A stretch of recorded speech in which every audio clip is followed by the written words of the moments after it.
8 বছরে 200 কোটি টাকা লোপাট বাবা ছেলে কালু আদরের, শিকার পুলিশ ব্যবসায়ী কাউন্সিলর।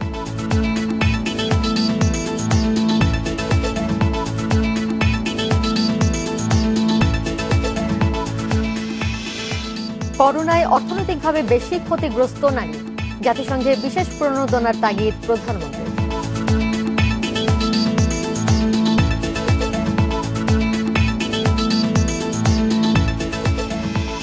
নারায়ণগঞ্জে এবার মৃত পোশাক কর্মী জীবিত ফিরলেন 6 বছর পর। হত্যার জন্য জেল খেটেছেন 6 জন।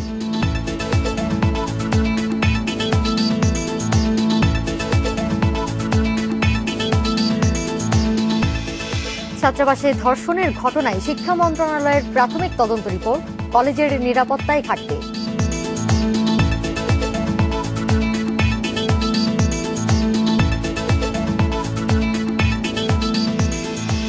ফের ব্যবহারের জন্য প্রস্তুত হচ্ছে চকবাজারে ওয়াহিদ ম্যানশন। অগ্নিকাণ্ডের 1.5 বছরও হয়নি তদন্ত প্রতিবেদন।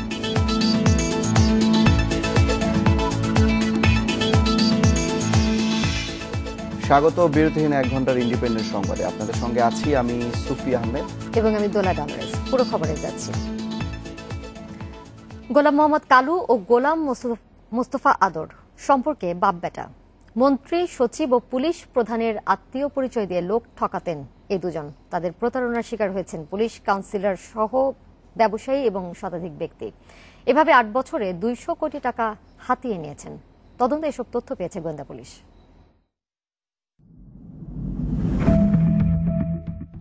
নারায়ণগঞ্জের নয়াপাড়ার কালু ও আদর। অভিযোগ আছে 2008 সালে কালু আর 2012 সাল থেকে আদরের প্রতারণা শুরু। আত্মীয় স্বজনের 25 লাখ টাকা নিয়ে এলাকা ছেড়ে বসতি গড়েন রাজধানীর উত্তরায়। একই জায়গা দেখা গেছে বিভিন্ন লোকের কাছে বিভিন্ন কাজে বিক্রি করা, বিভিন্ন বড় বড় র্যাঙ্কের মানুষের নাম রেফারেন্স হিসেবে ইউজ করা, তারপর বিভিন্ন উপায় বিভিন্ন কিছু পাওয়া যাওয়া, এই চিটাবাট ছিল তাদের কাজ। পেয়েছি নাকি কোন আত্মীয় আছে, আমার এক ভাইয়ের চাকরির কথা বইয়া 70,000 টাকা আনছেন, চাকরি দিয়ে দিব। ওনার চলাফেরা পুরা স্যারের মতো, ভাবতাম যে উনি স্যার আসলে চাকরি দিতে পারবো, এই জন্য দিয়েছিলাম। 2015 সালে বেসরকারি বিশ্ববিদ্যালয়ের ছাত্র আসিফের সঙ্গে বন্ধুত্ব গড়ে তোলে আদর।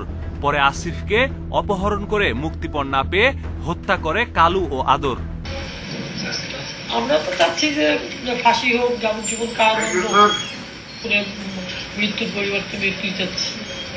মোহাম্মদপুরের সাবেক কাউন্সিলর রাজীব ও পুরান ঢাকার কাউন্সিলর মঞ্জুর পরিবারকেও ঠকিয়েছেন এই বাপ বেটা। জামিন পাইয়ে দেওয়ার কথা বলে হাতিয়ে নিয়েছেন 20 লাখ টাকা। এছাড়াও বদলির কথা বলে রাজশাহী রেঞ্জের এসপির কাছ থেকেও নেয় 5 লাখ টাকা। গোয়েন্দা পুলিশ বলছে তারা এসব করেছে নিজেদের প্রভাবশালী ব্যক্তির আত্মীয় পরিচয়ে। তাদের বিরুদ্ধে হত্যা করে গুম করে ফেলার মামলা, মাদকের মামলা, বিভিন্ন থানায় একাধিক প্রতারণার মামলার প্রমাণ পেয়েছি। আমাদের মহানগরের গোয়েন্দা পুলিশের কাছে যেই মামলাগুলো এখন তদন্তাধীন আছে সেগুলো টাইম ফ্রেমের মামলা হলো অস্ত্র মামলা এবং মাদকের মামলা, এগুলো শীঘ্রই চার্জশিট হয়ে যাবে। আগস্টে মতিঝিল থেকে অস্ত্র ও মাদক সহ গ্রেপ্তার করা হয় দুজনকে।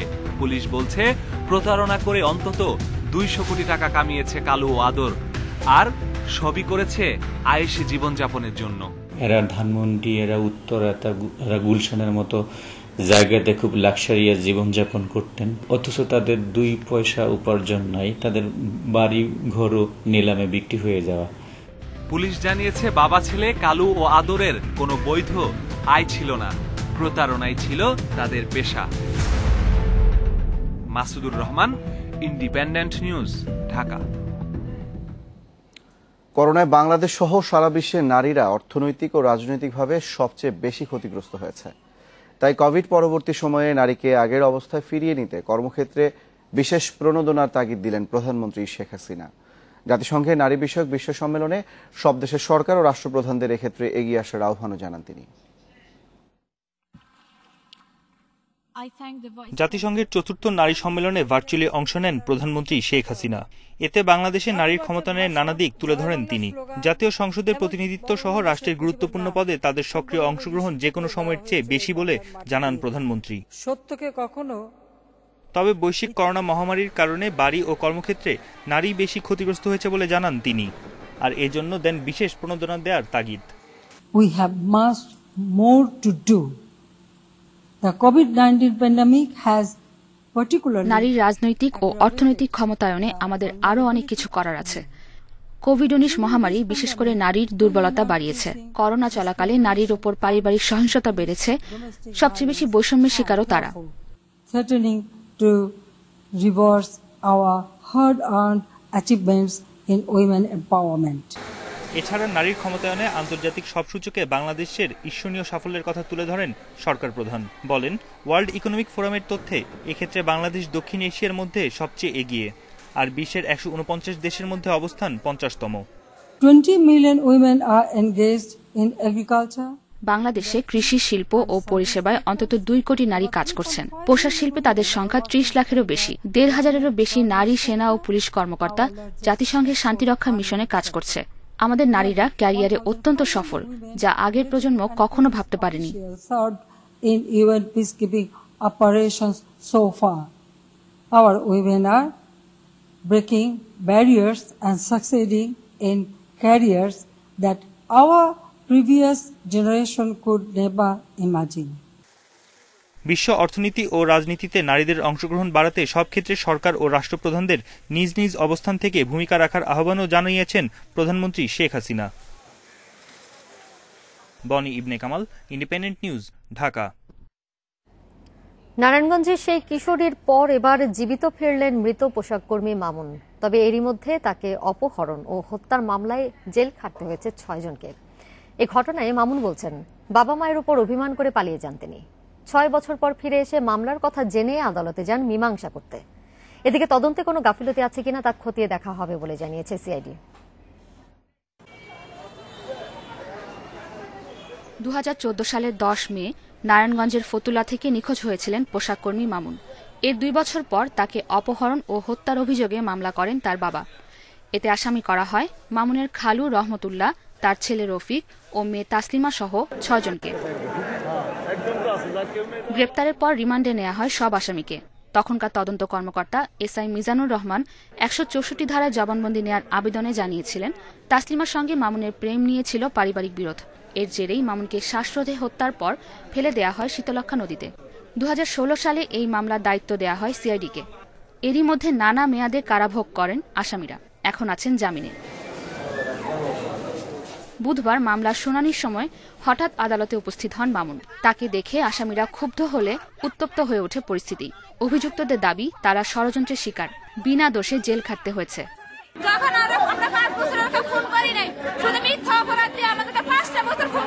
বাদী যে অন্যায়ভাবে এবং মিথ্যাভাবে এই মামলাটা দায়ের করেছে, এই মামলাটা দায়ের বাদী যেহেতু এই মামলাটা দায়ের করেছে, সেহেতু রাষ্ট্রের যে উচিত ছিল এটা সঠিকভাবে তদন্ত করে এটা চার্জশিট দাখিল করা।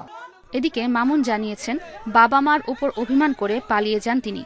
6 বছর পর ফিরে মামলার মীমাংসা করতে যান আদালতে। বাড়িতে যোগাযোগ করে নিয়ে আমি বাপ মা আমার কাজ কামের কথা বলতে পরে আমি বাপ মার কাছে অভিমান করে চলে গেছিলাম। চলে যাওয়ার পরে আমি আবার আসছি, আইসা শুনি যে 6 বছর পর আসছি। খোঁজাখুঁজি করে না পাওয়ার কারণে দেরিতে মামলাটা করা হয়। আপনি জানেন যে ক্রিমিনাল মামলায় কন্ডোলেশন অফ ডিলে এটা কোনো ফ্যাক্টর না, এবং মামুন এখন ফেরত আসছে। অতএব এই মামলা তো আর হওয়ার মতো না। এখন এই মামলার ভবিষ্যৎ বলতে একটি যে মামলা তো এটা বিজ্ঞ আদালতের জুডিশিয়াল যেহেতু নোটিশে আছে এবং বিজ্ঞ আদালত বুঝবে। সিআইডির বিশেষ পুলিশ সুপার নাসিরউদ্দিন আহমেদ বলেন, মামুন জীবিত ফেরায় মামলার তদন্তে কারো গাফিলতি আছে কিনা তা খতিয়ে দেখা হবে। যদি লাশ না পাওয়া যায়, আমাদের কিছু কার্যক্রম থাকে, এই কার্যক্রমগুলো আমাদের আয়ু পুঙ্খানুপুঙ্খ পালন করছে। আমাদের তদন্তকারী কর্মকর্তা কোনো গাফিলতি থাকে সেটা আমরা অবশ্যই আমাদের ঊর্ধ্বতন কর্তৃপক্ষ দেখতেছে। এদিকে বিনা দোষে অভিযুক্তদের কারাভোগে ক্ষতিপূরণ দাবি করেছেন তাদের আইনজীবী। Independent news desk. Sylhet MC কলেজে ধর্ষণের ঘটনায় শিক্ষা মন্ত্রণালয় তদন্ত কমিটি প্রাথমিক প্রতিবেদন জমা দিয়েছে। বৃহস্পতিবার রাতে মন্ত্রণালয়ের প্রতিবেদন জমা দেন কমিটির আহ্বায়ক, মাধ্যমিক ও উচ্চশিক্ষা অধিদপ্তরের পরিচালক শাহেদুল খবির। প্রতিবেদনে বলা হয়েছে, কলেজের সীমানা প্রচার প্রাচীর ছিল না, নিরাপত্তায় ছিল ঘাটতি এবং নিরাপত্তা কর্মীও পর্যাপ্ত ছিল না। কলেজের ব্যবস্থাপনার এসব ত্রুটি সহ বেশ কিছু পর্যবেক্ষণ দিয়েছে কমিটি। আগামী 7 দিনের মধ্যে পূর্ণাঙ্গ প্রতিবেদন দেয়া হবে বলে জানিয়েছেন কমিটির সদস্যরা।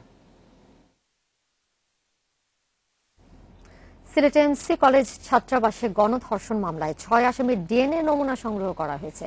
এদিকে ঘটনাস্থল পরিদর্শন করেছে বিচার বিভাগীয় তদন্ত কমিটি। আর এই ঘটনায় সরকার শক্ত অবস্থানে রয়েছে বলে জানিয়েছেন পররাষ্ট্রমন্ত্রী একে আব্দুল মোমেন। সিলেট এমসি কলেজের ছাত্রাবাসে ধর্ষণ মামলা তদন্তে 6 আসামির ডিএনএ পরীক্ষার জন্য নমুনা সংগ্রহ করা হয়েছে। সিলেট ওসমানী মেডিকেল কলেজ হাসপাতালের ওয়ান স্টপ ক্রাইসিস সেন্টার ল্যাবে তাদের নমুনা নেওয়া হয়। ধর্ষণের অভিযোগকারী নারীর ডিএনএর সঙ্গে আসামিদের ডিএনএ পরীক্ষার ফল মিলিয়ে শনাক্ত হবে অপরাধী। এমসি কলেজের যে গণধর্ষণ মামলা, সেই মামলার ধৃত আসামিদের মধ্য থেকে 6 জনকে আজকে এখানে আনা হয়েছিল ডিএনএ স্যাম্পল কালেক্ট করার জন্য, এবং তাদের স্যাম্পল যথারীতি কালেকশন করা হয় এবং তারা দুপুর 1টার দিকে পুলিশ আবার তাদেরকে ইজাতিকে নিয়ে গেছে। এদিকে ধর্ষণের ঘটনাস্থল এমসি কলেজের ছাত্রাবাস সহ আশপাশের এলাকা সরেজমিনে পরিদর্শন করেছে বিচার বিভাগীয় তদন্ত কমিটি। হাইকোর্টের নির্দেশে 29 সেপ্টেম্বর নারী ও শিশু দমন ট্রাইব্যুনালের বিচারক বজলুর রহমানকে প্রধান করে 4 সদস্যের বিচার বিভাগীয় তদন্ত কমিটি গঠন করা হয়। কমিটিকে 15 দিনের মধ্যে প্রতিবেদন দিতে বলা হয়েছে। ধর্ষকরা যে দলেরই হোক না কেন তাদের দ্রুত বিচারের আওতায় আনা হবে বলে জানিয়েছেন ওই এলাকার সংসদ সদস্য ও পররাষ্ট্রমন্ত্রী একে আব্দুল মোমেন। এমসি কলেজের ঘটনা দুঃখজনক, এ ধরনের ঘটনা কখনো হওয়া উচিত না, এবং এবারে যে কোনো দলের বা গোষ্ঠীর হোক, ডাজ নট ম্যাটার, সরকার এ ব্যাপারে খুব শক্ত অবস্থানে, তাদের অবশ্যই বিচার হবে। ধর্ষণের প্রতিবাদে সিলেটে বিক্ষোভ সমাবেশ করেছে নাগরিক সমাজ। দ্রুত বিচার করে দোষীদের দৃষ্টান্তমূলক শাস্তির দাবি জানান সংগঠনটির নেতাকর্মীরা। Independent news desk. বান্ধবীর গৃহকর্মীকে ধর্ষণের অভিযোগে এবার গ্রেপ্তার হলেন ঢাকা মহানগর উত্তর ছাত্রলীগের সহ সভাপতি সবুজ আল সাবা। তাকে 5 দিনের রিমান্ডে দিয়েছে আদালত। আর ধর্ষণের সহযোগিতার অভিযোগে সবুজের বান্ধবী ফাতেমার রিমান্ড হয়েছে 3 দিন। এদিকে সবুজকে ছাত্রলীগ থেকে অব্যাহতি দেওয়া হয়েছে বলে জানিয়েছেন সংগঠনটির সভাপতি আল নাহিয়ান খান জয়।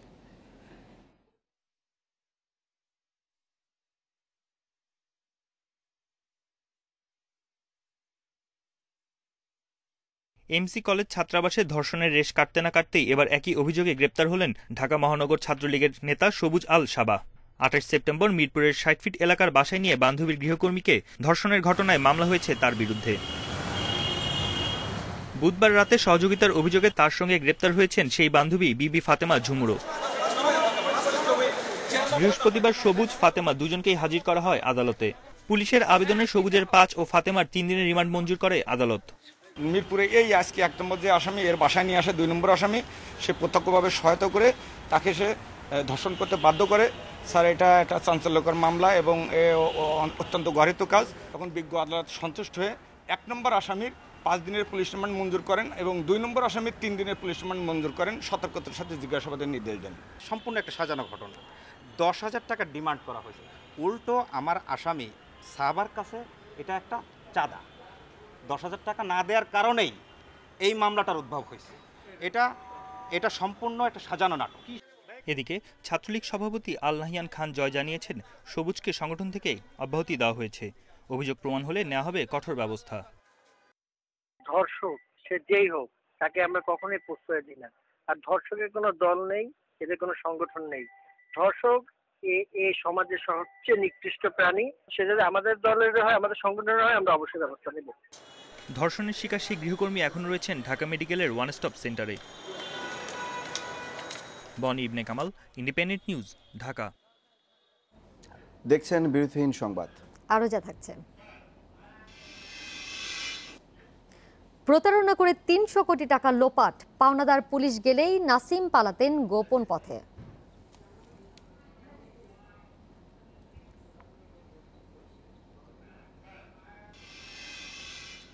চকবাজারে আগুনে পোড়া ওয়াহিদ ম্যানশন আবারও ব্যবহারের জন্য প্রস্তুত করা হচ্ছে।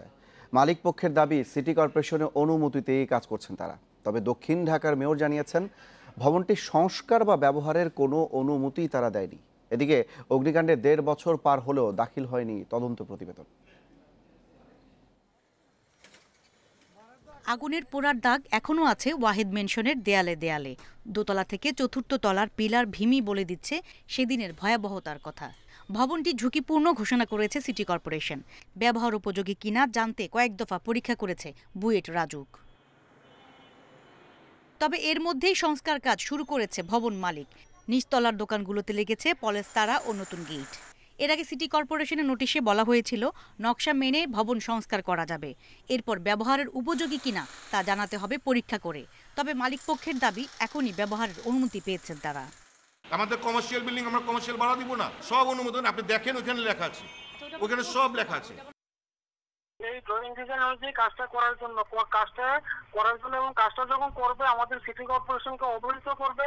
প্লাস হচ্ছে কাজটা শেষ হওয়ার পরে আমাদের এই কমিটি আবার দেখবে, মানে সিটি কর্পোরেশনের অনুমতি ছাড়া ওই বিল্ডিং ব্যবহার না করে আগে রেট্রোফিটিং কাজটা করবে, করার পরে তারপরে সিটি কর্পোরেশনের অনুমতি নিয়ে তারপরে এটা তারা ব্যবহার করবে। এদিকে দক্ষিণ ঢাকার মেয়র বলছেন ওয়াহিদ মেনশন ব্যবহারের কোনো অনুমতি দেওয়া হয়নি।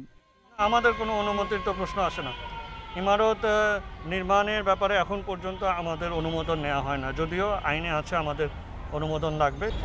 সিটি কর্পোরেশন থেকে আমরা অনুমতি নিয়েছি এবং আমাদের কাছে কাগজ আছে। না, এরকম কোনো কিছু আমাদের নজরে পড়েনি। আমাদের নজরে পড়লে আমরা ব্যবস্থা নেব।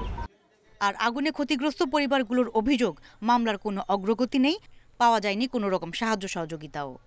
বিভিন্ন ব্যাংক প্রায় 30 কোটি টাকা দিয়েছেন, সেখান থেকেও তো আমাদের এই করোনা ভাইরাসের মধ্যে সাহায্য করতে পারতেন। এই পরিবারগুলা কোথায় আছে, কিভাবে আছে, এরা কেমন দিন যাপন করতেছে এই খবর নেওয়ালা কেউ নাই। আর যে সময় আগুন লাগছে সেদিনে বলছে এই পরিবারের পুনর্বাসন করা হবে, এর পরে আর কোনো কাজ নেই। এর জবাবে মামলার তদন্ত কর্মকর্তা কবির হোসেন জানিয়েছেন এই ঘটনায় তদন্ত চলছে, তা শেষ হলেই দেওয়া হবে প্রতিবেদন। 2019 সালের 20 ফেব্রুয়ারি রাতে পুরান ঢাকার ওয়াহিদ মেনশনের আগুনে মারা যান ভবনটির বাসিন্দা ও আশেপাশে থাকা 71 জন। পরদিন ভবন মালিকের ছেলে হাসান ও সোহেলকে আসামি করে চকবাজার থানায় মামলা করা হয়। Afroza Khatun, independent news, Dhaka. পাওনাদার বা পুলিশ অফিসে গেলেই গোপন পথ দিয়ে পালিয়ে যেতেন প্রতারক ইমাম হোসেন নাসিম। আবাসন ব্যবসার নামে প্রতারণার মাধ্যমে বিভিন্ন জনের কাছ থেকে আত্মসাৎ করেছেন 300 কোটি টাকারও বেশি। বুধবার পিস্তল, ইয়াবা, মদ ও জাল টাকা সহ প্রতারক নাসিমকে গ্রেপ্তার করে র্যাব। প্রয়োজনের সময় পালাতে নিজ অফিসে এই গোপন পথ করে রেখেছিলেন আবাসন ব্যবসায়ী ইমাম হোসেন নাসিম। অফিসে গিয়ে তার সাক্ষাৎ পেতেও পার হতে হতো কয়েক ধাপ। দীর্ঘদিন প্রতারণা করে কোটি কোটি টাকা হাতিয়ে নিলেও নানা কৌশলে এতদিন ছিলেন ধরাছোঁয়ার বাইরে। অবশেষে স্ত্রীসহ গ্রেপ্তার হলেন র্যাবের হাতে। বৃহস্পতিবার কারওয়ান বাজারের র্যাবের মিডিয়া সেন্টারে সংবাদ সম্মেলনে র্যাব 4-এর অধিনায়ক জানান, রাজধানী সহ আশপাশের বিভিন্ন এলাকায় প্লট বিক্রির কথা বলে গ্রাহকদের কাছ থেকে কিস্তিতে টাকা নিতেন নাসিম। তার বিরুদ্ধে বিভিন্ন থানায় 55টি মামলায় গ্রেপ্তারি পরোয়ানা রয়েছে। প্রতিটা প্লট থেকে 5 লাখ টাকা করে সে চুক্তি করছে, এরকম আমরা 5000 চুক্তির কথা জানি, এবং রেজিস্ট্রেশন করে দেবে এই মর্মে 12.5 লাখ থেকে 20 লাখ টাকা পর্যন্ত একজনের কাছ থেকে নিছে। সব মিলে আমাদের কাছে এ পর্যন্ত প্রায় 300 কোটি টাকা সে এইভাবে আত্মসাৎ করছে মর্মে আমরা জানতে পেরেছি। সে যেখানে বসতো একজন মানুষ নামা যায় এরকম একটা গোপন সুড়ঙ্গ আছে। যখনই কেউ যায় বা আইন শৃঙ্খলা বাহিনীর কেউ সদস্য তা গ্রেপ্তার করতে যাবে, তখনই সে সুড়ঙ্গ দিয়ে নেমে ওই সুড়ঙ্গটার পথ আবার একটা প্ল্যাটফর্ম আছে, ওটাতে বন্ধ করে দেয়। সংবাদ সম্মেলনে চিকিৎসক, প্রকৌশলী সহ বিভিন্ন পেশার ভুক্তভোগীরা তুলে ধরেন নাসিমের প্রতারণার নানা কৌশলের কথা। তার অফিসে গেলে লক করা থাকে, সিসি ক্যামেরা দেখে আমাদেরকে ঢুকতে দেয় না, বিভিন্নভাবে ভয় ভীতি দেখায়। সে আমাকে ফোনে থ্রেটও দিছে যে পারলে টাকা উঠাও, টাকা দিব না। এমন প্রতারকদের বিরুদ্ধে র্যাবের অভিযান অব্যাহত থাকবে বলে জানানো হয় সংবাদ সম্মেলনে। প্রতারক, দুর্বৃত্ত, এই টাইপের যারা ফ্ল্যাট ওনার বা ডেভেলপার বা রিয়েল এস্টেট মালিক, তাদেরকে হুঁশিয়ার করে দিয়ে বলতে চাই, তাদের বিরুদ্ধে অভিযান শুরু হয়েছে। প্রত্যেককে আমরা আইনের আওতায় নিয়ে আসব। প্রতারক নাসিমের বিরুদ্ধে 4টি মামলা দায়ের করবে র্যাব। মাহমুদ শরীফ, ইন্ডিপেন্ডেন্ট নিউজ, ঢাকা। সৌদি আরবের নিয়োগকারী বা কফিলের সঙ্গে যোগাযোগ করে ভিসার মেয়াদ বাড়িয়ে নিতে নানা ভোগান্তির মধ্যে পড়ছেন প্রবাসী বাংলাদেশিরা। এছাড়াও সৌদি আরবে ফ্লাইট বাড়ানোর ঘোষণা দেওয়া হলেও এখনও ফিরে যাওয়ার টিকিট পাননি অনেক প্রবাসী। টিকিটের জন্য প্রবাসীরা আজও ভিড় করেছেন কারণ বাজারের সোনারগাঁও হোটেলের সৌদি এয়ারলাইন্সের বুথের সামনে। এ বিষয়ে আরও জানাতে কারণ বাজার থেকে যোগ দিয়েছে সহকর্মী বিপ্রজিৎ চন্দ্র। বিপ্রজিৎ, আজকে সেখানকার কি পরিস্থিতি, সৌদি প্রবাসীরা কি বলছেন? গতকালকে যেরকম তারা একটি ভোগান্তির কথা বলছিলেন, তাদেরকে তারিখ দেওয়া হয়েছে নতুন করে টোকেন দেওয়ার, এবং পরে বলা হচ্ছে যে তারা টোকেন দিতে পারবেন না। নতুন করে আজকে কি কোনো টোকেন দেওয়ার সম্ভাবনা আছে কিনা, সৌদি এয়ারলাইন্স কর্তৃপক্ষ কি বলছে? দেখুন, গত কিছুদিন ধরেই কিন্তু যখন সৌদি আরবের জন্য যে ফ্লাইট চালু হয়ে গেল, তারপর কিন্তু বাংলাদেশ সরকার এবং সৌদি সরকারের একটি যৌথ সমঝোতার ভিত্তিতে কিন্তু আবার কর্মীরা যেতে শুরু করেছেন, এবং তারপর থেকে আপনি জানেন যে টিকিট নিয়ে প্লাস ভিসা জটিলতা সহ নানা ভোগান্তি পোহাচ্ছেন প্রবাসী শ্রমিকরা। তো আজকে অবস্থার ব্যতিক্রম নয়। আমরা আজকে খোঁজ নিয়ে দেখেছি যে টোকেন দেওয়া হচ্ছিল সিরিয়াল অনুযায়ী, অর্থাৎ ABCDE। ওই অনুযায়ী গতকাল বলা হয়েছিল আজকে সি এবং ডি সিরিয়ালের টোকেন দেওয়া হবে, অর্থাৎ 200 টোকেন দেওয়া হবে। যদিও প্রতিদিন কিন্তু 100 টোকেন দেওয়া হয়, 400 টোকেন দেওয়া হয়, কিন্তু আজ শুক্রবার বলে আজকে 200 টোকেন দেওয়ার কথা ছিল। কিন্তু আজ সকালে কিন্তু আপনি দেখছেন যে সৌদি প্রবাসী শ্রমিকরা এখানে এসে ভিড় করেছেন, এবং তাদের সঙ্গে আমরা কথা বলেছি। তারা আমাদেরকে যেটি জানিয়েছেন যে আজকে 200 টোকেন দেবার কথা থাকলেও আজকে কিন্তু সবকিছু মিলিয়ে 100 টোকেন দেওয়া হচ্ছে, অর্থাৎ সি সিরিয়ালে যারা আছেন তাদেরকে টোকেন দেওয়া হচ্ছে। এছাড়া ডি সিরিয়ালে যারা আছেন তাদেরকে কিন্তু টোকেন আজকে দেবার কথা থাকলেও দেওয়া হচ্ছে না বলে তারা আমাদেরকে অভিযোগ করেছেন। আরেকটি বিষয় জানতে চাই যে টোকেন দেওয়ার এই প্রক্রিয়াটি আজকে তারা কি অনুসরণ করছে? গতকালকে সৌদি প্রবাসীরা যেমনটা অভিযোগ করেছিল যে যাদের ভিসার মেয়াদ নেই, ইকামার মেয়াদ নেই, তাদেরকে না দিয়ে যাদের মেয়াদ রয়েছে তাদেরকে টোকেন দিলে টিকিট পেতে তাদের সুবিধা হতো। এই বিষয়ে কি সৌদি এয়ারলাইন্স নতুন করে কোনো সিদ্ধান্ত নিয়েছে?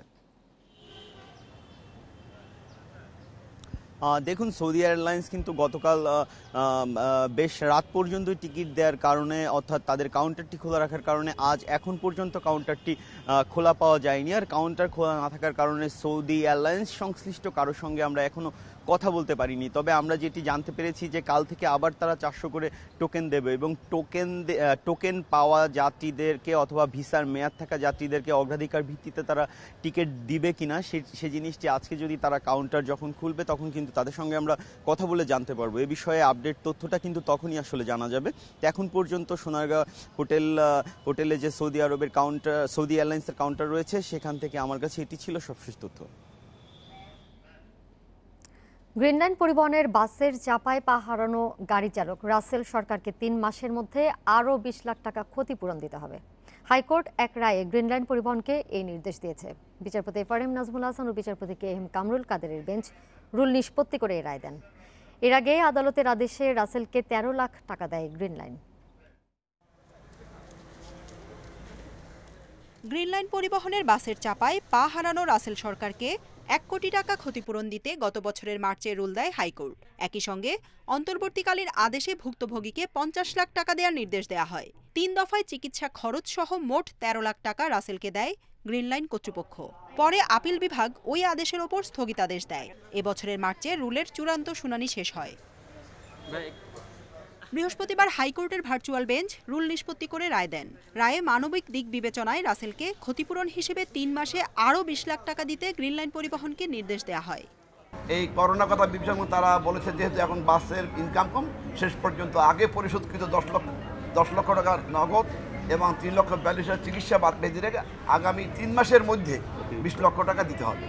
রায়ে সন্তোষ জানিয়ে রাসেল আহ্বান জানান আর কেউ যেন বেপরোয়া গাড়ি না চালান। টাকা দিলেও আমার যেটা হারিয়েছি সেটা আমি পাবো না। আমি চাই সামনে আরেকজনের কেউ আমার মতো এরকম দুর্ভোগে না পড়ে, পা হারায় বা কোনো বিপদগ্রস্ত হয়ে এরকম কোর্টের দাঁড়ে দাঁড়ে ঘুরতে হয়। এদিকে গ্রিনল্যান্ড পরিবহনের আইনজীবী জানান মানবিক বিবেচনায় বাস কোম্পানির মালিক ক্ষতিপূরণের টাকা দেবেন, রায়ের বিরুদ্ধে আপিল করবেন না। আমরা আপিল করব না, সম্মত জাজমেন্ট আমরা রাজি হয়েছি, এই টাকাটা আমরা দিব। আমরা মানবিক কারণে রাজি হয়েছি যে আমরা এই টাকাটা দিব। তবে আদালত বলেছেন দুর্ঘটনা ঘটলেই হাইকোর্টে নয়, বরং নতুন সড়ক পরিবহন আইন অনুযায়ী মামলা করতে হবে। যদি কোনো দুর্ঘটনার শিকার হয় সেখানে কিন্তু রাষ্ট্রীয়ভাবে একটি সংস্থার মাধ্যমে তহবিল গঠনের একটি এখানে আইনের প্রভিশন রয়ে গেছে। উপরন্তু ক্ষতিগ্রস্ত দুর্ঘটনা কবলিত ব্যক্তি উনি কিন্তু নিম্ন আদালতে মামলা করতে পারবেন, ফৌজদারি মামলা, এবং সেই মামলার সাথে বাড়তি ক্ষতিপূরণের প্রভিশনও রাখা হয়েছে। 2018 সালে মেয়র হানিফ ফ্লাইওভারে গ্রিনল্যান্ড পরিবহনের বাসের চাপায় বাম পা হারান গাড়িচালক রাসেল সরকার।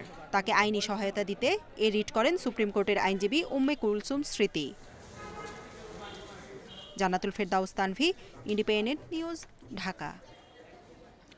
কে হচ্ছেন দেশের পরবর্তী কাজ করবেন এমন কাউকে বেছে নেওয়ার জোর দিচ্ছেন সংশ্লিষ্টরা। রোববার মাহবুবে আলমের মৃত্যুর পর শূন্য ঘোষণা করা হয় পদটি। সদ্যপ্রয়াত মাহবুবে আলম ছিলেন দেশের 13তম অ্যাটর্নি জেনারেল। দেশের ইতিহাসে সবচেয়ে লম্বা মেয়াদে রাষ্ট্রের প্রধান আইন কর্মকর্তা ছিলেন তিনি। 3 দফায় দায়িত্ব পালন করেন 11 বছরের বেশি। এ সময়ের মধ্যে মাহবুবে আলমের কোনো বিকল্প খোঁজেনি সরকার। তবে রোববার তার মৃত্যুর পর শুরু হয়েছে আলাপ আলোচনা কে হচ্ছেন পরবর্তী অ্যাটর্নি জেনারেল।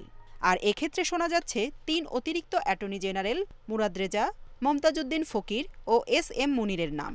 এছাড়াও আলোচনায় আছেন সুপ্রিম কোর্ট আইনজীবী সমিতির সভাপতি এ.এম. আমিন উদ্দিন, জ্যেষ্ঠ আইনজীবী আজমালুল হক কিউসি। একমাত্র নারী হিসেবে এসেছে ব্যারিস্টার নিহাত কবিরের নাম। সুপ্রিম কোর্টের আইনজীবীরা বলছেন, অ্যাটর্নি জেনারেলের কাজ শুধু সরকারের স্বার্থ রক্ষা নয়, রাষ্ট্রের মালিক জনগণের সব গুরুত্বপূর্ণ মামলাকেই যিনি প্রাধান্য দেবেন এমন ব্যক্তিরই এই পদে আসা উচিত। অত্যন্ত দক্ষ, যোগ্য, সাহসী অ্যাটর্নি জেনারেল আমরা চাই। দেশ উপকৃত হবে, রাষ্ট্র প্রপারলি ডিফেন্ডেড হবে। আমরা চাই না রাষ্ট্র কখনো আনডিফেন্ডেড চায়। রাষ্ট্রের পরিবর্তে দলীয় এজেন্ডা নিয়ে বা দলকে নিয়ে বেশি গুরুত্ব দিবেন এইরকম হওয়াটা আমার মনে হয় সঠিক না। কিন্তু রাষ্ট্র যে কাজগুলো করবে সেগুলো যদি আবার মৌলিক অধিকার, সাংবিধানিক পরিপন্থী হয়, তো কিছু কিছু জায়গায় যেন অ্যাটর্নি জেনারেল তার ভয়েসটা রেজ করতে পারেন, অথবা সরকারকে বলতে পারেন যে এটি কিন্তু সঠিক হচ্ছে না, এটি কিন্তু আইনের পরিপন্থী হচ্ছে, এইরকম বলার যোগ্যতা আছে, সাহস আছে, এইরকম একজন অ্যাটর্নি জেনারেল চাই। আর সুপ্রিম কোর্ট আইনজীবী সমিতির সম্পাদক রুহুল কুদ্দুস কাজল বলছেন, রাষ্ট্রের এই গুরুত্বপূর্ণ পদে নিয়োগের ক্ষেত্রে প্রাধান্য দিতে হবে প্রজ্ঞা ও যোগ্যতাকে। মানুষের মধ্যে আস্থা আনতে হবে যে যে বিচারটি হয়েছে সেটি ন্যায় বিচারে প্রতিষ্ঠিত হয়েছে। যিনি বাদী তিনিও মনে করবেন যে না, একটা ন্যায় বিচারের মাধ্যমে আমি প্রতিকার পেয়েছি। বিবাদী যদি কোনো কারণে ক্ষতিগ্রস্ত হন, তিনিও মনে করবেন যে আমি ক্ষতিগ্রস্ত হলেও একটা ন্যায় বিচার প্রতিষ্ঠিত হয়েছে। এই যে মানদণ্ড, এই মানদণ্ডটা যিনি বহাল রাখবেন এমন দৃঢ়চেতা ব্যক্তিকে আমি চাইব যে তিনি অ্যাটর্নি জেনারেল হিসেবে দায়িত্ব পালন করবেন। সংবিধানের 64 1 অনুচ্ছেদে বলা হয়েছে, সুপ্রিম কোর্টের বিচারক হতে পারেন এমন যোগ্যতা সম্পন্ন ব্যক্তিকে অ্যাটর্নি জেনারেল পদে নিয়োগ দেবেন রাষ্ট্রপতি। তার সন্তোষ অনুযায়ী নির্ধারণ হবে দায়িত্বকাল। জান্নাতুল ফেরদাউস তানভি, ইন্ডিপেন্ডেন্ট নিউজ, ঢাকা। করোনার কারণে শিক্ষা প্রতিষ্ঠানের ছুটি বাড়ানো হয়েছে 31 অক্টোবর পর্যন্ত। 6ষ্ঠ দফায় এই ছুটি বাড়ালো শিক্ষা মন্ত্রণালয়। এই ছুটি শেষে নভেম্বর থেকে শিক্ষা প্রতিষ্ঠান খুলবে কিনা সে বিষয়টিও নির্ভর করবে তখনকার করোনা পরিস্থিতির উপর। এদিকে এইচএসসি পরীক্ষার বিষয়ে চূড়ান্ত সিদ্ধান্ত জানানো হবে আগামী সপ্তাহে। করোনার কারণে গত 18 মার্চ থেকে বন্ধ সব শিক্ষা প্রতিষ্ঠান। এবার 6ষ্ঠ দফায় ছুটি বাড়ালো মন্ত্রণালয়। পরিস্থিতি স্বাভাবিক না হওয়ায় এই ছুটি 31 অক্টোবর পর্যন্ত বাড়ানো হয়েছে। শিক্ষার্থীরা কিভাবে পরের শ্রেণীতে উঠবে, বার্ষিক পরীক্ষা হলে সেটি কিভাবে হবে তা নিয়ে কাজ করছে মন্ত্রণালয়। সেপ্টেম্বরের মাসের যে আমাদের যে কোভিডের যে আক্রান্তের যে হার, সেটাকে বিবেচনায় নিয়েই আমরা মনে করছি যে এখন শিক্ষা প্রতিষ্ঠানগুলো খোলা সমীচীন হবে না। সেই কারণে আমরা 31 অক্টোবর পর্যন্ত শিক্ষা প্রতিষ্ঠানগুলো বন্ধ রাখার সিদ্ধান্ত গ্রহণ করেছি। শিক্ষক সংগঠনগুলো বলছে, দীর্ঘদিন প্রতিষ্ঠান বন্ধ থাকায় বেসরকারি অনেক শিক্ষক বেতন পাচ্ছেন না, এর সমাধান করতে হবে। শিক্ষকদের এই দুঃসময়, করোনার এই দুঃসময় চরম অর্থকষ্টে জীবনযাপন করছে। সেই জন্য মাননীয় প্রধানমন্ত্রী আমাদেরকে প্রণোদনা দিয়েছিলেন, কিন্তু এককালীন অনেক শিক্ষকরা কিন্তু সেটা পায়নি। সেই প্রণোদনা আবার অব্যাহত রাখা উচিত। শিক্ষার্থীদের পড়াশোনার ক্ষতি পোষাতে সংসদ টিভিতে ক্লাস লেকচার প্রচার করা হচ্ছে, তা মনোযোগ দিয়ে দেখার আহ্বান শিক্ষা মন্ত্রণালয়ের। সেই সঙ্গে যে সকল প্রতিষ্ঠানের সক্ষমতা আছে তাদের অনলাইনে শিক্ষা কার্যক্রম পরিচালনার আবারও আহ্বান জানানো হয়েছে। Zahidul Bashar, independent news, Dhaka. Neuroscience হাসপাতালে 1 মাসের চিকিৎসা শেষে মিরপুর সিআরপিতে দিনাজপুরের ঘোড়াঘাট উপজেলার সাবেক নির্বাহী কর্মকর্তা ওয়াহিদা খানম। তার শতভাগ সুস্থ হতে আরও 2 সপ্তাহ সময় লাগতে পারে। ওয়াহিদার চিকিৎসায় গঠিত মেডিকেল বোর্ড প্রধান অধ্যাপক ডাক্তার জাহেদ হোসেন এই কথা জানান। ওয়াহিদার বাবাকেও সিআরপিতে ভর্তি করা হয়েছে। প্রায় 1 মাস পর হাসপাতালের বাইরে ঘোড়াঘাট উপজেলার সাবেক নির্বাহী কর্মকর্তা ওয়াহিদা খানম দুপুর 12:30টায় কেবিন থেকে হাসপাতালের মূল ফটকে আসেন। দুর্বৃত্তের হামলায় গুরুতর আহত হয়ে সংকটাপন্ন অবস্থায় নিবিড় পর্যবেক্ষণে ছিলেন তিনি। চিকিৎসকরা জানান তার অবস্থা এতই গুরুতর ছিল যে অস্ত্রোপচারের মতো পরিস্থিতি ছিল না। ক্ষতবিক্ষত মাথা ও শরীরের ডান পাশ একদমই ছিল অবশ। ওই সময় চিকিৎসা দিয়ে প্রথমে তাকে অস্ত্রোপচারের উপযোগী করা হয়। এর এক সপ্তাহ পর ডান হাত ও ডান পা নাড়াতে শুরু করেন। মাথার খুলির হাড্ডিটা ভেঙে ব্রেনের ভিতর ঢুকে গেছিল, সেটা আমরা অপারেশন করে তুলে দিয়েছি। সেটা এখন সেই কারণে ওনার ব্রেনে ড্যামেজ হয়েছিল, আমরা বলি কনটিউশন। সেই ব্রেনের ড্যামেজটা আল্লাহর রহমতে রিকভারি হয়ে গেছে। এই স্ট্রেচারে করে ঢুকেছেন, হেঁটে আল্লাহর রহমতে উনি অ্যাম্বুলেন্সে উঠেছেন। এটা একটা গ্রেট অ্যাচিভমেন্ট। ওনার ডিসেবিলিটি থাকবে না ইনশাল্লাহ, কোনো ডিসেবিলিটি ওনার নাই। আপনাদের ফলোআপে আসতে হবে কিনা? ওনাকে আমরা বলেছি 1 মাস পরে এসে আমাদেরকে ফলোআপে দেখিয়ে যাবে। গত 2 সেপ্টেম্বর রাত 2:30টার দিকে দিনাজপুরের ঘোড়াঘাট উপজেলা পরিষদ চত্বরের সরকারি বাসভবনে ঢুকে ইওনো ওয়াহিদা খানমের উপর হামলা চালায় দুর্বৃত্তরা। এ সময় তাকে বাঁচাতে এসে তার বাবা ওমর আলীও গুরুতর আহত হন। ওই ঘটনার পর ওয়াহিদার স্বামী পীরগঞ্জের ইওনো মেজবাউল হোসেনকে স্বাস্থ্য মন্ত্রণালয়ে বদলি করা হয় আর ওয়াহিদাকে জনপ্রশাসন মন্ত্রণালয়ে। Shahriar Anirban, independent news, Dhaka. ঢাকা ওয়াসার ব্যবস্থাপনা পরিচালক প্রকৌশলী তাকসিম এ খান এবং চট্টগ্রাম ওয়াসার ব্যবস্থাপনা পরিচালক প্রকৌশলী এ.কে.এম. ফয়জুল্লাহকে 3 বছরের জন্য পুনর্নিয়োগ দিয়েছে সরকার। ওয়াসা বোর্ডের সুপারিশের পর নিয়োগ সংক্রান্ত ফাইল অনুমোদন করেছেন প্রধানমন্ত্রী শেখ হাসিনা। বৃহস্পতিবার স্থানীয় সরকার বিভাগের অতিরিক্ত সচিব মোহাম্মদ ইব্রাহিম এ তথ্য জানান। গত 19 সেপ্টেম্বর অনুষ্ঠিত ঢাকা ওয়াসা বোর্ড সভায় এমডি হিসেবে তাকসিম এ খানের মেয়াদ আরও 3 বছর বাড়ানোর সুপারিশ করা হয়। এই সুপারিশ পাঠানো হয় স্থানীয় সরকার বিভাগে। স্থানীয় সরকার বিভাগ থেকে তা অনুমোদনের জন্য পাঠানো হয় প্রধানমন্ত্রীর কাছে। অতিরিক্ত সচিব মোহাম্মদ ইব্রাহিম বলেন, তাসকিম এ খানকে এমডি পুনর্নিয়োগের ফাইল অনুমোদন দিয়েছেন প্রধানমন্ত্রী। অনুমোদন প্রক্রিয়া সম্পন্ন হলেও নিয়োগের বিষয়ে এখনই প্রজ্ঞাপন জারি হবে না। ওয়াসা বোর্ডের সঙ্গে ব্যবস্থাপনা পরিচালকদের চুক্তির পর প্রজ্ঞাপন জারি হবে।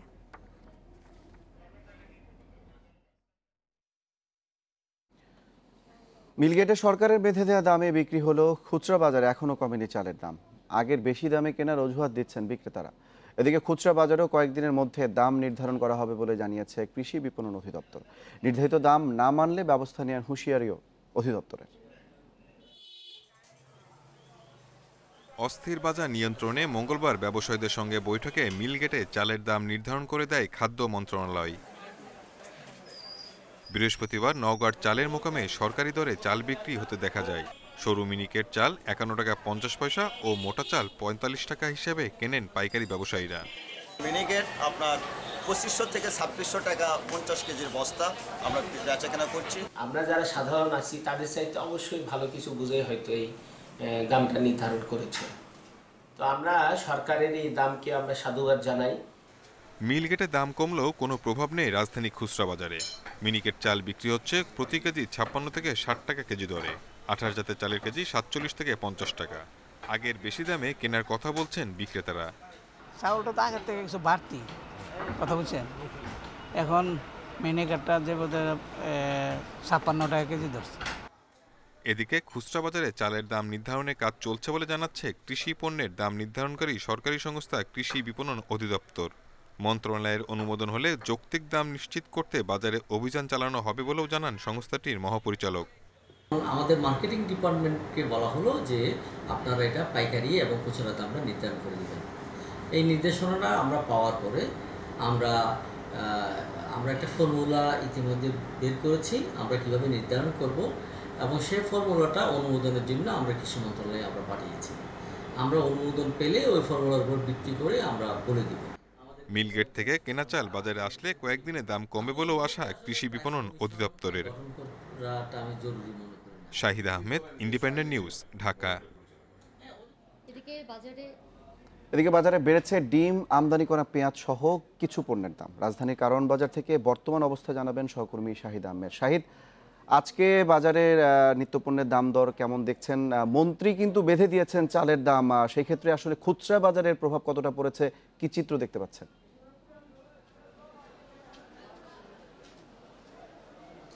দেখুন আসলে আজকে সাপ্তাহিক ছুটির দিনে গত সপ্তাহ তুলনায় বেশ কিছু পরিবর্তন রয়েছে নিত্য পণ্যের। ঠিক এই মুহূর্তে রাজধানীর কারণ বাজার আছে, এই মুহূর্তে চিত্র যদি আমি আপনাকে দেখাই দেখবেন যে অন্যান্য দিনের তুলনায় যেহেতু সাপ্তাহিক ছুটির দিন সেহেতু এখানে ক্রেতা সাধারণ বেশি। তবে ক্রেতা সাধারণ বেশি হলেও তাদের জন্য সুখবর কিন্তু বেশি নাই।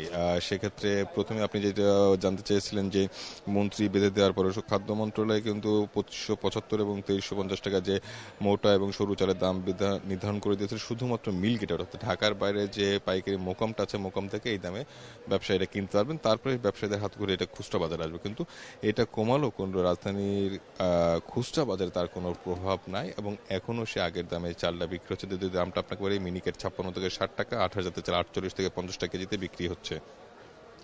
এখানে বিক্রেতারা বলছে তাদের সেই দোকানে যে আগের যে স্টক করা চাল সেটা আগের বেশি দামে কেনা, সেই জন্য তারা এখন কম দামে ছাড়তে পারছে না। নতুন দামে তারা এখনো সেই মোকাম থেকে চাল আনে নাই, ওই চাল আনলে তারা বলতে পারবে দামটা কমবে কি কমবে না। তবে ঢাকার বাইরে কিন্তু মিল গেটে গতকালকে আমি খবর নিয়েছিলাম নির্ধারিত দামে বিক্রি হচ্ছে। এই নির্ধারিত দামটা কতদিন থাকবে সেটা এখন দেখার বিষয়। আরেকটা বিষয় জানিয়ে রাখি যে দেশি পেঁয়াজের কেজি কিন্তু বাজারে খুচরা বাজারে কিন্তু এখনো কিন্তু 80 টাকা থেকে 85 টাকা বিক্রি হচ্ছে। আর আমদানির পেঁয়াজের কিন্তু দামটা অর্থাৎ ভারতীয় পেঁয়াজ সহ যে আমদানি পেঁয়াজের দামটা কিন্তু বেড়েছে, সেক্ষেত্রে বিক্রি হচ্ছে 65 টাকা কেজিতে, যেটা গত সপ্তাহে 60 থেকে 62 টাকা কেজিতে বিক্রি ছিল। বিক্রেতা যেটা বলছে যে ভারতের যে পেঁয়াজটা এসেছিল অপেক্ষমান ট্রাক থেকে সেগুলো বেশিরভাগ পচা এবং এরপরে কিন্তু এখন কিন্তু বন্ধ রয়েছে, সেটার প্রভাব কিন্তু বাজারে পড়েছে। আর আরেকটি বিষয় যেহেতু সস্তা আমিষের উৎস কিন্তু ডিম, সেই ডিমটা কিন্তু ক্রেতা সাধারণ এখন কিন্তু স্বস্তিদায়ক অবস্থায় নাই।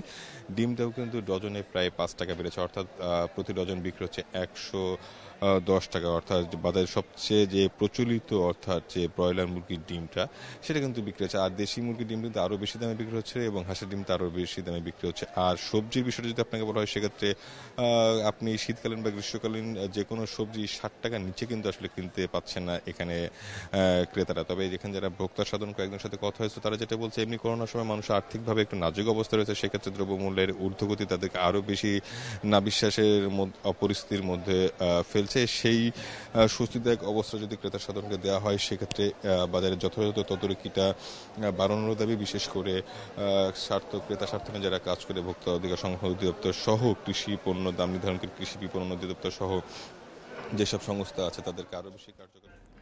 কক্সবাজারে গণবদলির পর এবার চট্টগ্রাম জেলা ও নগরীর কয়েকটি থানায়ও শুরু হচ্ছে বদলি। মাদকের রুট বিবেচনার পাশাপাশি বিতর্কিত কর্মকাণ্ডে অভিযুক্ত কর্মকর্তাদের প্রাথমিকভাবে বদলি করা হবে বলে জানিয়েছেন কর্মকর্তারা। দেশে ইয়াবা চোরাচালানের বেশিরভাগই মিয়ানমার থেকে কক্সবাজার হয়ে চট্টগ্রাম আসার পর ছড়িয়ে পড়ে সারা দেশে। এতে পুলিশের সহায়তার প্রমাণও মিলেছে খোদ পুলিশ ও র্যাবের বিভিন্ন অভিযানে। সম্প্রতি বিচার বহির্ভূত হত্যা ও মাদক চোরাচালানে সংশ্লিষ্টতার অভিযোগ ওঠার পর বদলি করা হয়েছে কক্সবাজারের এসপি থেকে কনস্টেবল পর্যন্ত জেলার প্রায় পুরো ফোর্স। এবার মাদকের চোরাচালান বন্ধে কক্সবাজারের বাইরে ইয়াবার রোড খ্যাত দক্ষিণ চট্টগ্রামের অন্তত 6টি থানার ওসি সহ বিতর্কিত পুলিশ সদস্যদের পরিবর্তনের কথা ভাবছে পুলিশ। লোহাগড়া, সাতকানিয়া, এই যে থানাগুলো, পটিয়া, এই যে থানাগুলো আছে সেইগুলো নিয়ে আমরা একযোগে কাজ করব। একযোগে কাজ করার জন্য যেখানে যেখানে প্রয়োজন পরিবর্তন করব, যেখানে স্থানীয় লোকজনের সহযোগিতার প্রয়োজন, সাংবাদিকদের সহযোগিতা করার প্রয়োজন, সবগুলো নিয়ে আমরা কাজ করব। চট্টগ্রাম মহানগরেও মাদক ব্যবসায়ী নাম আসা পুলিশ কর্মকর্তাদের চিহ্নিত করতে বিভিন্ন গোয়েন্দা সংস্থার সহযোগিতা নেওয়া হচ্ছে। যদি দেখা যায় যে দীর্ঘদিন এখানে কর্মস্থলে থাকার কারণে সে আমাদের লায়াবিলিটিজে পরিণত হচ্ছে, অবশ্যই তাকে এখান থেকে সরিয়ে দেওয়া হবে। আর যদি দেখা যায় যে তার দীর্ঘদিন কর্মকাল অভিজ্ঞতা আমাদের কর্মক্ষেত্রকে সমৃদ্ধ করছে, তাকে আমরা অবশ্যই মূল্যায়ন করব। 2 বছর আগে স্বরাষ্ট্র মন্ত্রণালয়ের করা মাদক চোরা কারবারি ও সহায়তাকারীদের তালিকায় নাম আসে চট্টগ্রামের 35 জন পুলিশ সদস্যের, যাদের অনেকেই এখনও বিভিন্ন থানায় কর্মরত। Iftekhar Faisal, independent news, Chittagong. রাসায়নিক ছাড়াও প্রতিদিন 3500 টন প্লাস্টিক পলিথিন ফেলা হচ্ছে নদীতে। আর এসবের বড় অংশই নৌযান থেকে ফেলা, নয়তো আসছে ঢাকার 2 সিটি কর্পোরেশনের 400 ডাম্পিং স্টেশন থেকে। এতে নষ্ট হচ্ছে বাস্তুতন্ত্র, বিলুপ্তির পথে মাছসহ জলজ ও উদ্ভিজ্জ প্রাণীকুল। খাদ্যচক্রের মাধ্যমে মানব দেহ এই দূষণ দীর্ঘমেয়াদে প্রভাব ফেলছে। সদরঘাট থেকে দিনে ১০০-রও বেশি নৌযানে ঢাকা থেকে দক্ষিণবঙ্গ সহ সারা দেশে যাতায়াত করেন ১ লাখের বেশি যাত্রী।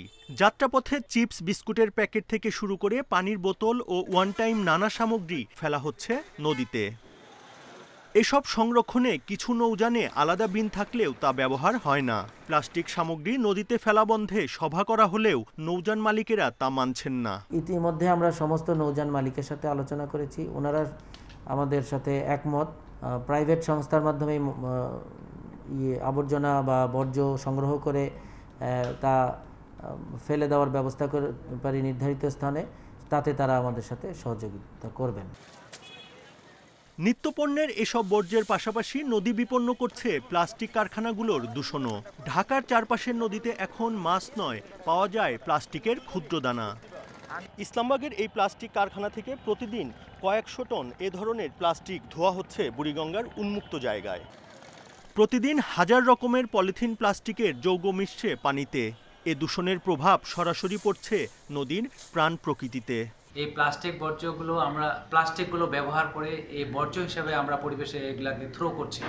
এই প্লাস্টিকগুলো আলটিমেটলি এগুলো জলজ পরিবেশে চলে যাচ্ছে এবং নদীতে চলে যাচ্ছে। এই নদীগুলোর মাধ্যমে সমুদ্রে প্রবাহিত হচ্ছে। এটি নিঃশেষ হয়ে যায় না, এটি মিশে যায় না। ফলে এটি যখন আমরা নদীতে ফেলছি, এটি মাছ এবং উদ্ভিদের ক্ষতিগ্রস্ত করছে, তাদের স্বাভাবিক জীবনকে ব্যাহত করছে, লাইফ সাইকেলটাকে ব্যাহত করছে, জীবন চক্রের মধ্যে ঢুকে যাচ্ছে। ফলে উদ্ভিদের প্রোডাক্টিভিটি এবং জলজ প্রাণীর প্রোডাক্টিভিটি নষ্ট হচ্ছে। বুড়িগঙ্গা, বালু, তুরাগ সহ ঢাকার নদীগুলোর তীরে রয়েছে 2 সিটি কর্পোরেশনের 400 ডাম্পিং স্টেশন। আর এখান থেকে দিনে ৩৫০০ মেট্রিক টন প্লাস্টিক ও পলিথিন ফেলা হচ্ছে নদীতে। Buddhadeb Kundu, independent news, Dhaka. দেশে করোনায় আরও 21 জনের মৃত্যু হয়েছে। এ নিয়ে মৃতের সংখ্যা দাঁড়ালো ৫,২৭২ জনে। বৃহস্পতিবার দুপুরের আগের 24 ঘন্টায় ১১,৪২০ নমুনা পরীক্ষায় ১,৫০৮ জনের করোনা শনাক্ত হয়েছে। স্বাস্থ্য অধিদপ্তরের সংবাদ বিজ্ঞপ্তিতে জানানো হয় 24 ঘন্টার শনাক্তের হার ১৩.২০%। এখন পর্যন্ত দেশে মোট শনাক্ত ৩,৬৪,৯৮৭ জন করোনা রোগী। করোনায় মৃত্যুর হার ১.৪৪%। নতুন করে সুস্থ হয়েছেন ১,৫৯১ জন। মোট সুস্থ হয়েছেন ২,৭৭,০৭৮ জন।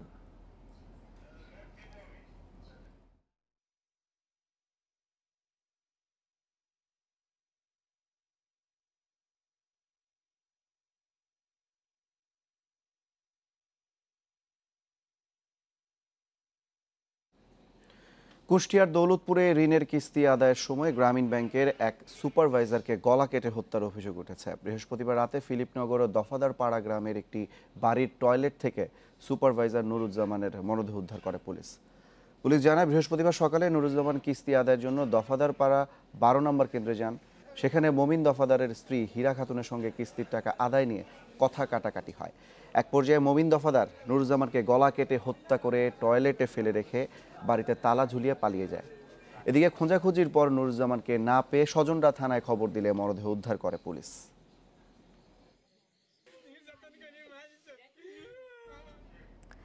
বিরল প্রজাতির কালোমুখ হনুমান বিলুপ্ত প্রায় এই প্রজাতির বাস যশোরের কেশবপুরে, কিন্তু বন উজাড় ও গাছপালা কমায় হচ্ছে আশ্রয়হীন, পড়েছে খাদ্য সংকটেও। খাদ্যের সন্ধানে লোকালয়ে এসে বিদ্যুৎ স্পর্শে ও সড়ক দুর্ঘটনায় হারাচ্ছে প্রাণ। এই হনুমান রক্ষায় অভয়ারণ্য গড়ে তোলার দাবি স্থানীয়দের। কালোমুখ হনুমান যুগ যুগ ধরে বাস করছে যশোরের কেশবপুর ও মনিরামপুর উপজেলার কয়েকটি এলাকায়। একসময় ওই এলাকায় বনবাদারে হনুমানের জন্য খাদ্য ছিল পর্যাপ্ত, কিন্তু সময়ের ব্যবধানে বন উজাড় হওয়ায় প্রাণীগুলো পড়েছে চরম খাদ্য ও আশ্রয় সংকটে। খাদ্যের সন্ধানে আসতে থাকে লোকালয়ে। এক পর্যায়ে বিলুপ্তপ্রায় এই হনুমানগুলোর জন্য সরকারিভাবে খাদ্য বরাদ্দ করা হয়। খাদ্য দেয় বন বিভাগ, কিন্তু কয়েক বছর পর তার পরিমাণ কমানো হয়। ফলে আবারও শুরু খাবারের সংকট। খাবারের জন্য ঢুকে পড়ছে মানুষের বাড়িতে। লোকালয়ে বিদ্যুৎ স্পর্শে ও সড়ক দুর্ঘটনায় প্রায় মারা যাচ্ছে বিরল প্রজাতির এই হনুমান। খাবারও সংকট আছে, প্লাস বাসস্থানের অভাব। এর কারণে এরা এখান থেকে অন্যত্র চলে যায়। স্থানীয়রা বলছেন সরকারি বরাদ্দের খাদ্য হনুমানগুলো সঠিকভাবে পাচ্ছে না। উপরন্তু যেটুকু খাদ্য দেয়া হয় তার মান নিয়েও রয়েছে প্রশ্ন।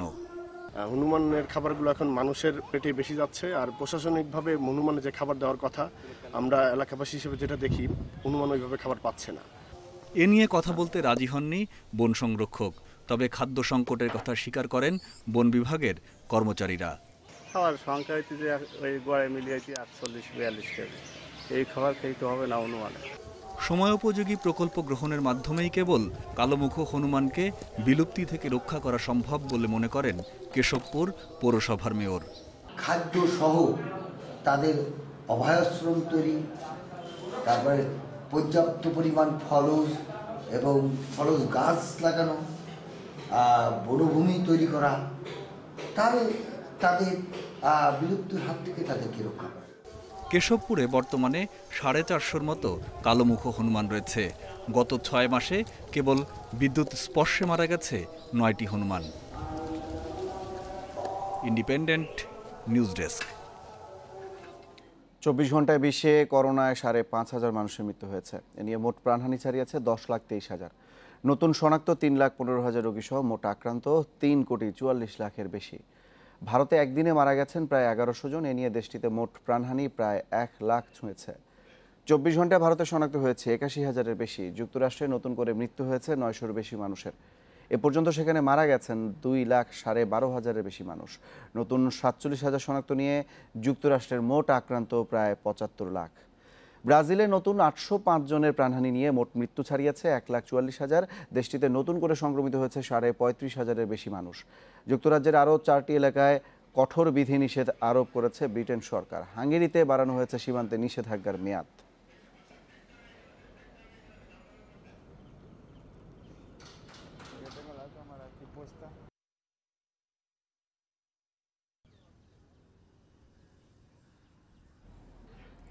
ব্রেক্সিট চুক্তির একটি ধারা মানতে অস্বীকার করায় যুক্তরাজ্যের বিরুদ্ধে আইনি ব্যবস্থা নেওয়ার ঘোষণা দিয়েছে ইউরোপীয় ইউনিয়ন। বুধবার অভ্যন্তরীণ বাজার সংক্রান্ত বিল বাতিলে ইইউর বেঁধে দেওয়ার সময় পার হলে মামলা দায়েরের আনুষ্ঠানিক নোটিশ পাঠানো হয়। চিঠির জবাব দিতে নভেম্বর পর্যন্ত সময় বেঁধে দিয়েছে ইইউ। ব্রেক্সিট বিল পাশ হওয়ার আগে এই বিচ্ছেদ কার্যকরে কিছু শর্ত নিয়ে চুক্তি স্বাক্ষর করেছিলেন ব্রিটিশ প্রধানমন্ত্রী বরিস জনসন। আন্তর্জাতিক আইনেও এই চুক্তির শর্ত মানতে বাধ্য দুপক্ষই। তবে ব্রিটেনের পার্লামেন্টে সম্প্রতি অভ্যন্তরীণ বাজার সংক্রান্ত বিল নামের একটি আইন পাশ হয়, যা ব্রেক্সিট চুক্তির সঙ্গে সাংঘর্ষিক। ওই আইনে বলা হয় যুক্তরাজ্য চাইলেই ব্রেক্সিট চুক্তি পরিবর্তন করতে পারবে।